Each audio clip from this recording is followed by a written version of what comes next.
তারিখ, সময়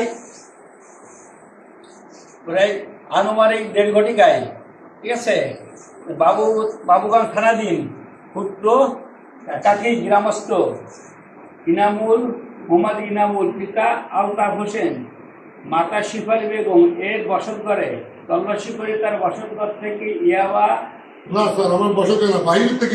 326 পিস অর্থ সন্দেহে আমরা 6,59,000 টাকা জব্দ করি, ঠিক আছে। এই তল্লাশিকালীন সময় ইয়াবা এবং টাকা উদ্ধার ছাড়া অন্য কোনো সোনা গয়না বা অন্য কোনো কিছু নষ্ট বা নেওয়া হয়নি, ঠিক আছে। আপনাদের সবাই